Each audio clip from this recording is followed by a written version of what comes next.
um, I had, right at the end of the week, Friday night,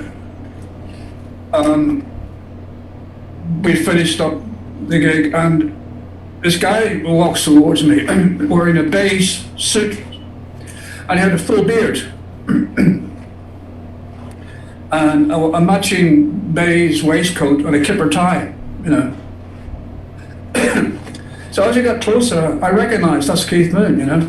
So he came up to me and he shook hands. Now, I had the same image that everyone has of Keith Moon, this crazy guy, Moon the Loon, you know? Right. And I all heard about his antics and what a, you know, crazy bloke he was. But when I met him, he seemed perfectly straight. You know, he didn't seem like he was intoxicated or anything like that. And he was extremely polite and gentlemanly, you know. And he said, really like your playing, you know. He said, and I'm doing a solo album at the moment at the record plant. Ah, I remember the record plant. He said, you know, I don't think he'd like written a whole lot of songs and gone in very prepared.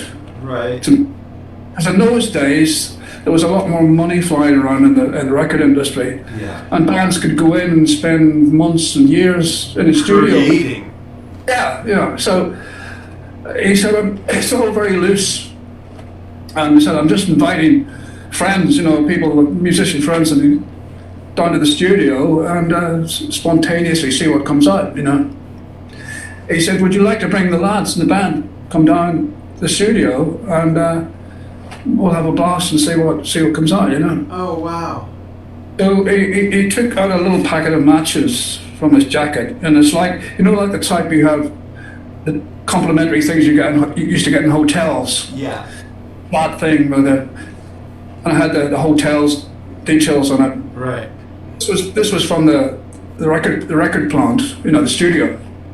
So it had the phone number on it and their address and everything. So he said, I'll be at the studio tomorrow around midday, you know. He said, give me a call. So I phoned up, and I said, could I speak to Mr. Moon, please? You know, an American dude answered the phone.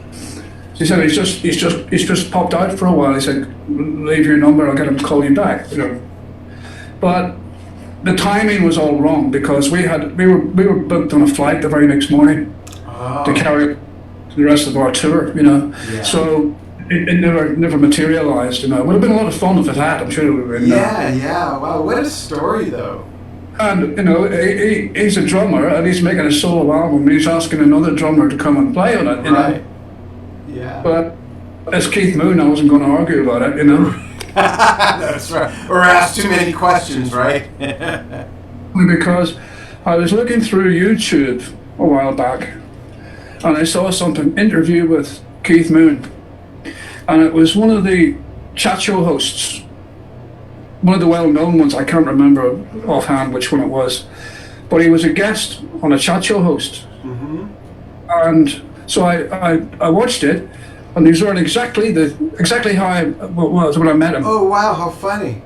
Outfit, you know. Yeah. So I must have come to the whiskey go-go after doing the interview for TV. Oh.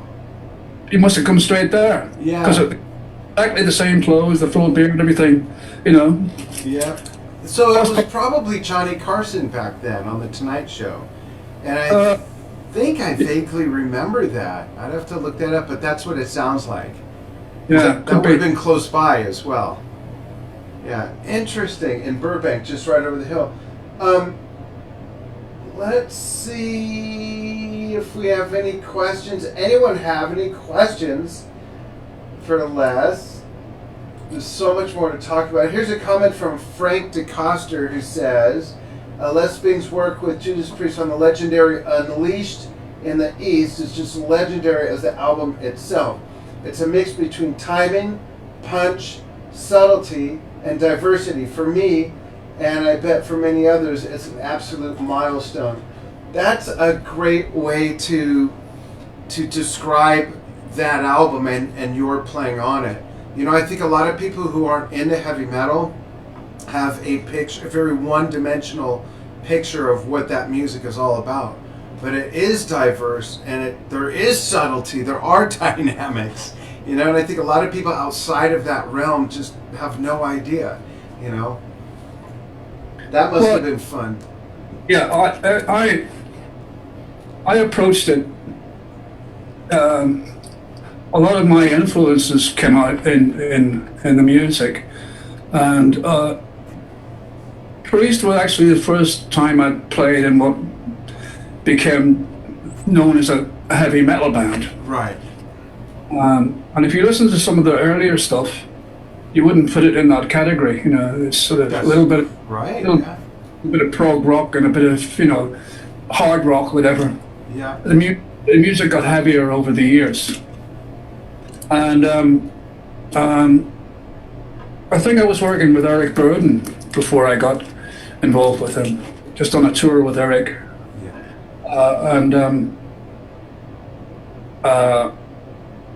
So, I mean, I was quite influenced by bands like Mahavishnu Orchestra with Billy Cobham. Wow. And also Return to Forever, Chick Corea's Return to Forever. Oh yeah, with Lenny White. Oh. And I actually listened to an awful lot of American drummers, you know, and you know, so there was little elements of those, little elements of jazz fusion. Yeah. It's sprinkled throughout, you know.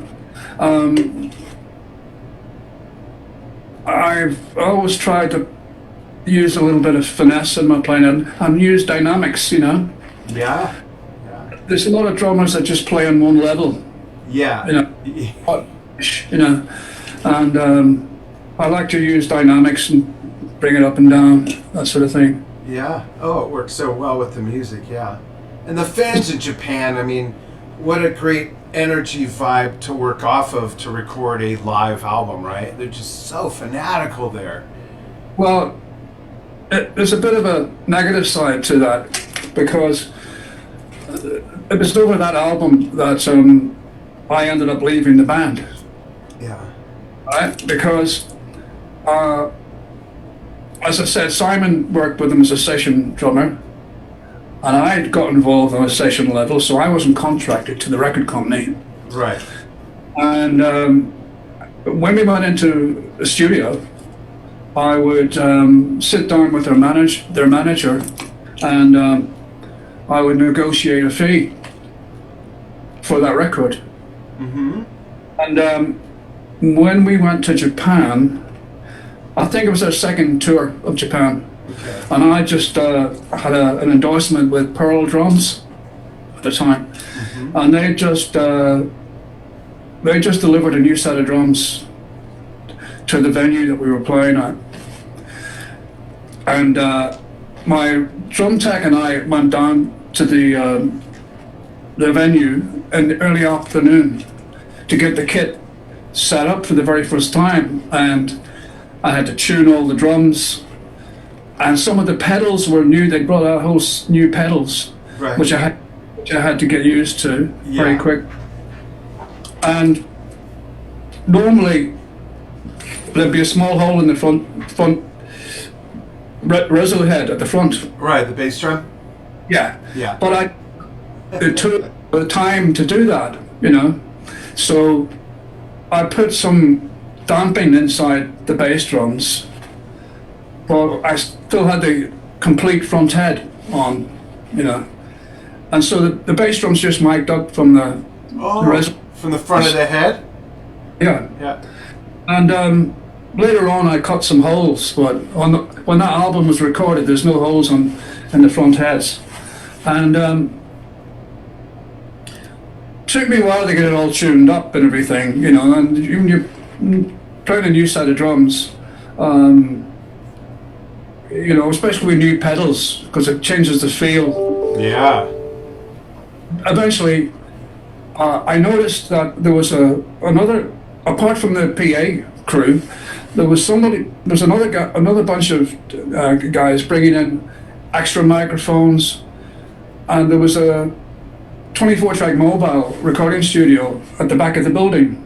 Oh, did you not know they were going to record a live album? Being consulted. So you weren't contracted for that? No. Oh, no. Wow. The band's manager, the guy called Mike Dolan at the time. Right.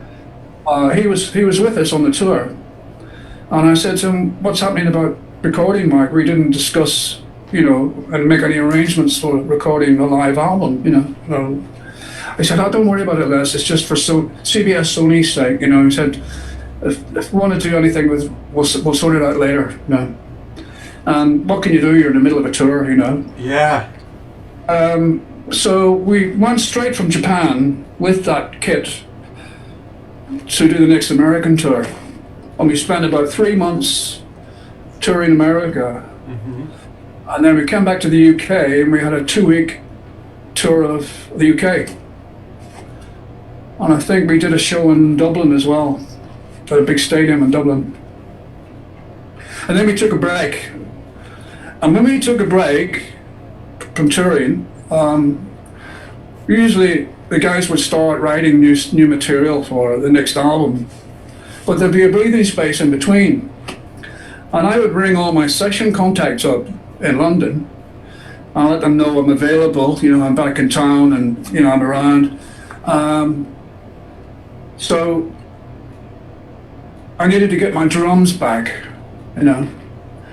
And when I got a call from the managers, could I come into the office and discuss the band's next plans? So I went into the office and he said to me, the guys are all at Startling Studios, which is Ringo Starr's studio, in Ascot. And it's the big white building that you see on the Imagine building, the Imagine thing with John Lennon. Yeah. John Lennon owned that building and he sold it to Ringo. Oh, wow. And Ringo built a studio in it, and he called it Startling Studios. So he said they're in there with Tom Allen, the producer, the first time they hooked up with Tom Allen. And he said they've been listening to the live tapes from Japan. And he said, a lot of fans have been asking when's the band going to put out a live album, And he says, we think that this could be the next album, Now, there's two things that disappointed me because they wanted to go back on tour with no new material, no fresh album, no studio album. We've just been playing. We've been on the road for months and months playing the material that you hear on that album. And they just wanted to go back out after putting out the live album? When we go into the studio and make a new album, of new material. Because I wanted to get into the writing as well. I'd already written Beyond the Realms of Death. Right. I wrote the music. I made a little home demo of it and played it to them. And Rob, I thought, well, Rob's lyrical style, I couldn't do that, So I said, you go away and write some lyrics for it. And he came up with the title, and surprised me. He come back and I've got a title for your song, Les, Beyond the Realms of Death, It's a jolly title, yeah. It's quite a unique, if you listen to the lyrically, it's quite a unique song, Yeah. And become a Judas Priest classic. Yeah. So I was hoping we'd be going back into the studio and I could come up with something, at least another song for the album. Because I enjoyed being part of the writing as well. Mm-hmm. And something I wanted to explore more. But they said, we're going to put this live album on. So I said, fine, just pay me the same as you paid me for the last album.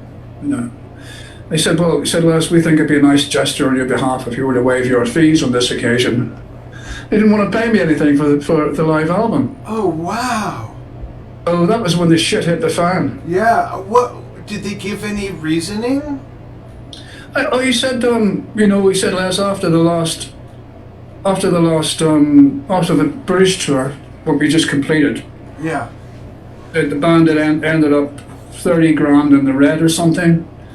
he said, "Oh, we think it'd be a nice gesture on your behalf if you were to waive your fees." Now, Well, that makes sense. It's all your fault, Les. Right. I thought, I wonder if he prepared to waive his fees, his manager's percentage, you know. And of course,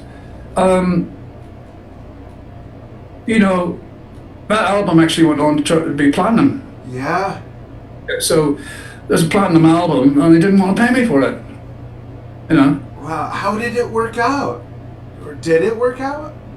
Well, I had to fight tooth and nail to get anything for it.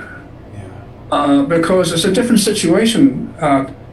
You know, we had something here called the Musicians Union. Right. You know, and it was completely useless. I mean, because the way it works, I don't know about in America, probably similar, I don't know. But if you go into a recording studio, it's different from being in a live situation. Yeah. You can only charge for the time that you're on stage. You know? Yeah.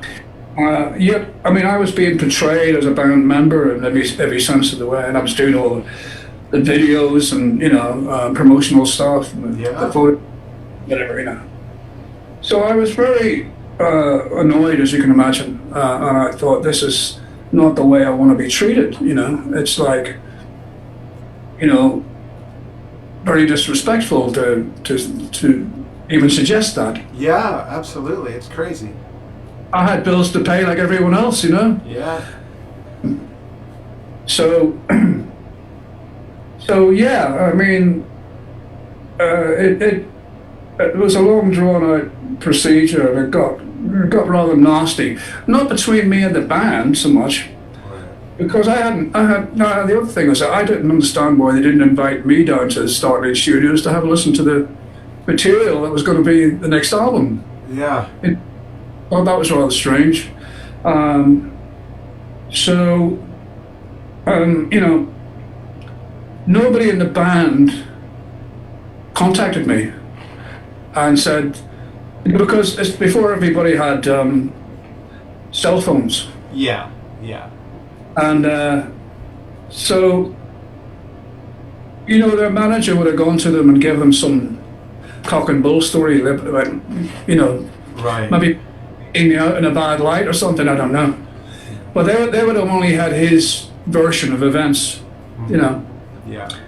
And I never got to speak to anybody in the band. And at that point in time, I just had enough, you know. The business side of it wasn't to my liking. And also, the band was still struggling at that stage. They weren't making the kind of money that they eventually went on to make, you know. Right. Yeah, it did very much sour relationships between me and the management, for sure, you know. Yeah.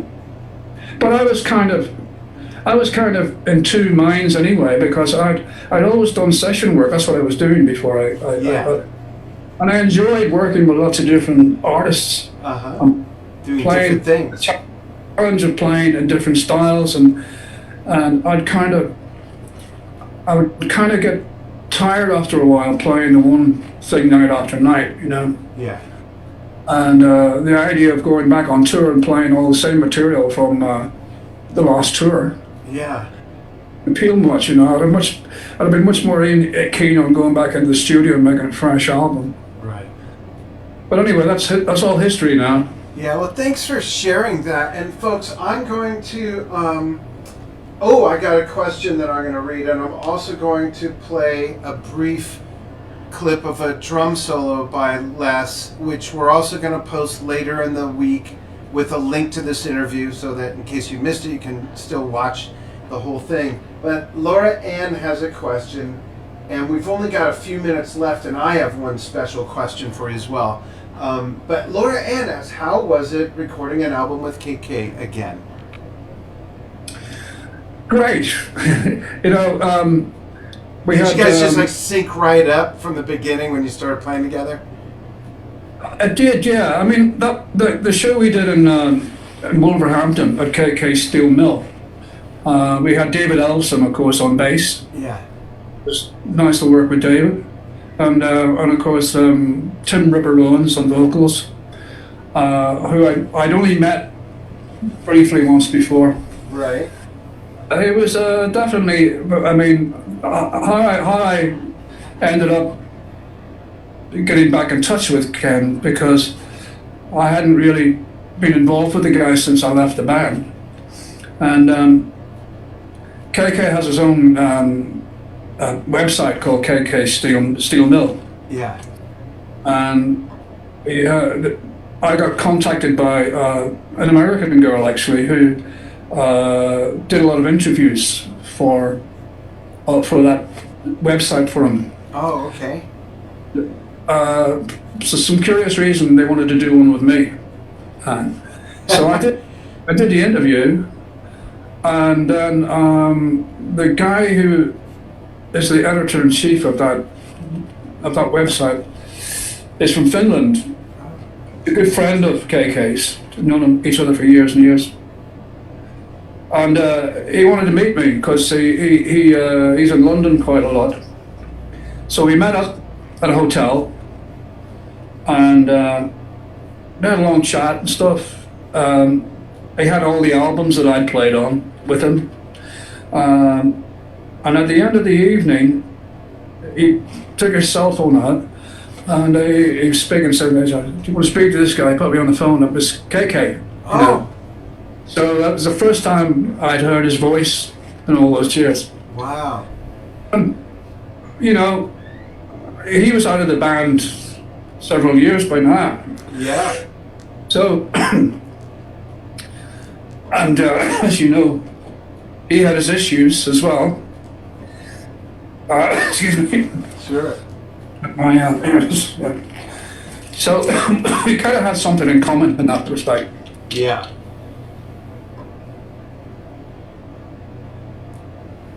So we decided to meet up and went out for a drink together at the local pub. And I suggested we should do something together then. But at that point in time, he was still heavily engrossed in his golf course project. Oh, yeah. Yeah. Yeah. So it was taking up a lot of his time. But of course that didn't work out. And I got a call from him asking me if I would do a show. Because he played a one-off thing at a thing called Bloodstock. Right, I remember Bloodstock. With Ross the Boss. Yeah. From is it Man of War? Yeah. Right. So that was his first performance on stage with them. And I think he started to get the itch to go out and play again, you know. So he asked me if I would do that one show. And so I went up to his neck of the woods, and we had a few brief rehearsals for that because he wanted to do an entire Priest set. And I think David Ellison only arrived the day before the show. Oh, wow. And Ripper arrived about a day before as well. So we didn't have a lot of rehearsal time with those guys, but we had about one rehearsal before the show. But everybody had done their homework, learned the parts, so all went great. The crowd was amazing. And right after it, I think KK got the bug to do it again, to go out and play again, Yeah, that's awesome. Yeah. So he's been working very hard writing all of his new material. And of course, the plan was to put an album out and go on tour this year. Oh, wow. Yeah, and it was going to be to tie in with Judas Priest tour. We were supposed to do a 50th anniversary tour this year. Oh. So, of course, along comes the pandemic. Yeah. screws everything up for everybody, you know. Yeah, absolutely. It's been put on hold, and the album is in its sort of mixing stage at the moment. I think the idea was to release it in conjunction with a tour. So we had an album to promote, you know. Yeah. So when we'll release it, I'm not entirely sure yet. Depends on how things develop. Yeah. With this pandemic thing, you know. But it's, you know, it's just been a nightmare for musicians and entertainers. The whole of the West End theatre, Yeah. and Broadway in New York and stuff. You know, those people are, you know, out of work. Yeah. No one knows when they can reopen the theatres again. So they're wondering how long they can possibly survive. Yeah, it's been really hard. Really. Yeah. Yeah. And a lot of live music venues around, even the smaller ones, some of those will fall by the wayside as well if they can't Yeah. back in business as usual, because they have to keep the numbers down. You know, they have to keep the crowd down. They can't have a capacity audience anymore, which Right. means that they're not gonna make as much money. Yeah, and they won't be able to pay their bills to stay open. But we just have to wait and see how this all works out. Yeah, absolutely. Also, another nice comment from Jay Crawford. Thanks, Jay. It says, "Unleashed effing rules." Thank you so much for your killer drumming, Les. Says Jay Crawford. Squeak in any other quick questions you might have. I'm gonna play a real quick clip, part of a drum solo that we'll show more of later in the week, as well as some other clips. And then I have one last question for Les when we come back. Check out some of this drum solo. Here we go.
That's so cool. I can totally hear influences there with let me pull us back up. There we go. Where are we? There we go. I can totally hear the influences of Billy Cobham and Lenny White in some of that solo.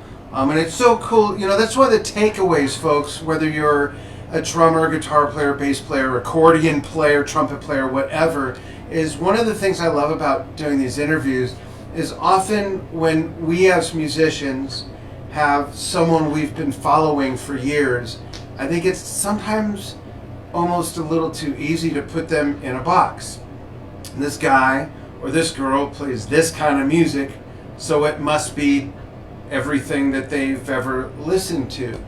But when we dig behind our hero's curtain and we find out that, like, Les Binks of Judas Priest was into Lenny White of Return to Forever and Billy Cobham of Mahavishnu Orchestra, it's important to learn where their influences and their playing came from, and that's why digging back in time is so important. So I appreciate you sharing that stuff.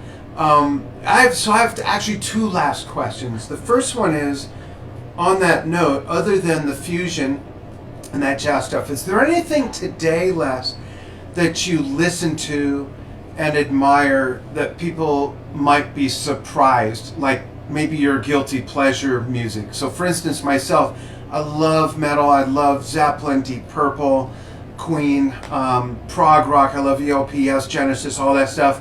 But I also like Liza Minnelli, and I like Lady Gaga, and I like Amy Winehouse's music, which, you know, if you knew what I mainly played and Rush and all that stuff, you wouldn't think of that. Is there something like that that you listen to or admire that people might be surprised to learn? Well, first of all, let me just say that if you're doing session work, if you're a session musician, you have to be very versatile, you know, and so you have to listen to a lot of different musical genres, because that's where you get the influences from. So if you hear something, you think, oh, that sounds a bit like something you're familiar with, and you know what type of approach that needs and what type of drumming that is required. Because it's always, I've always wanted to play for the song, you know, and if it requires a very simplistic beat to be most effective, then that's what I'll do, you know. If it requires a lot more than that, you know, from a drumming point of view, then that's what I'll throw in everything but the kitchen sink, you know. Right. But I think I would always advise drummers in particular to learn a melodic instrument as well. Absolutely. You play guitar. I play a little bit of guitar. I'm not a great guitar player, but I know enough chords and stuff to get by. Yeah. To compose on, you know. Yeah, and to understand the structure of music and melody and all those things. Or keyboard as well, but I'm not a great keyboard player. So it helps you. For a start off, you should be able to, think about someone like Phil Collins, you know. Yeah. Collins wrote, he's a songwriter, you know, a fantastic drummer. I love his drumming, you know. Yeah. And he did some albums with a band called Brand X. Yes. I love Brand X. That was very fusion influenced, you know. It was a British fusion band in the vein of Return to Forever, Mahavishnu and all that stuff. And he plays great drums on those, you know. Yeah. Those albums. Yeah, so he's also a huge R&B. His roots are in R&B, black R&B music. He's singing as well, and he's you know, and that's why he's been so successful, you know, outside business.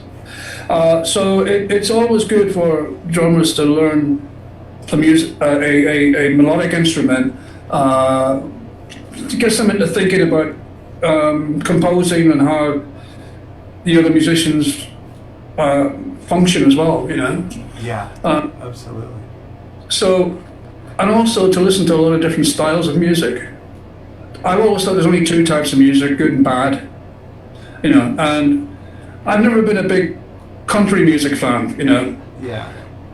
But, you know, I have a lot of admiration for the likes of Dolly Parton, you know, she's a wonderful lady, she's written some great songs, and there are certain people in that genre that I have respect for, you know, but I wouldn't want to be a country drummer, it wouldn't be, you know.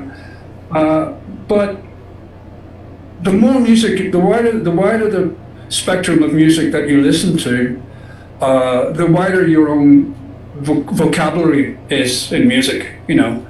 And you can draw from different genres of music and to combine it with your own style and your own makeup. You think, well, there's a lot of stuff that I do that maybe a standard metal drummer wouldn't play, you know. Right. Because I've taken that from another genre of music, you know. Yeah, more tools in the toolbox.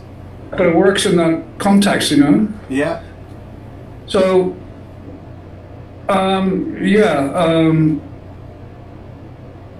that's my advice anyway to drummers, you know, to try and widen your musical influences as much as possible. So a lot of musicians, there's some people who just listen to one style of music, you know, and have no appreciation for a lot of great things out there, you know. Yeah, absolutely. Thanks for sharing that wisdom. My last question is the Les Binks fun fact question, and here it is. When you're not behind the drums, when you're not at a mixing board, when you're not with your guitar, when you're not doing anything related to music, what do you like to do outside of music? That's an awkward question. It's possible. Well, I really love dogs. You know, I'm a big dog lover. And unfortunately, the dog I had for several years passed away a while ago. So, but I used to just love getting out of the countryside. I really love the country. Yeah. Getting out of London, which, you know, is a big metropolis, and the air quality is not great here at times. Yeah. But getting out into a country environment, I think it's about half and half of me would like to live in a country setting, you know. Yeah. And just taking my dog for long walks, you know. Yeah. Getting out in the fresh air and getting close to nature, you know. Yeah. But yeah, so yeah, I mean, that's really it. I mean, I used to be I used to be pretty good at art, and I used to sketch and paint stuff. Oh, nice. And as I got further and further intrigued with music, that time it kind of took over, you know, and that really became my focus of attention. Really went on, and I kind of haven't done the art stuff for many years now, but I still have some stuff from earlier years that I've still got in my collection, just to remind me. That's great. Thanks for sharing that with us, and thank you so much for joining us, and thank you everybody for joining me here on Drum Talk TV with Les Binks. Les, we'll have to do this again sometime. There's so much to talk about. I can't wait to learn when the album with KK is going to come out as well. We can get together and help promote that. And thank you again so much for your time and for so many wonderful years of great music and drumming. I really appreciate it. Thanks very much, and thanks for having me on your show. Absolutely. Stay on the line with me for just a moment. And thank you, folks. We'll see you soon tomorrow. If you're watching this live or see this before tomorrow or even after tomorrow, you'll still see it at some point. I'm interviewing one of Les's favorite drummers, Steve Gadd, September 9th, noon Pacific U.S. time, 3 p.m. Eastern. So check your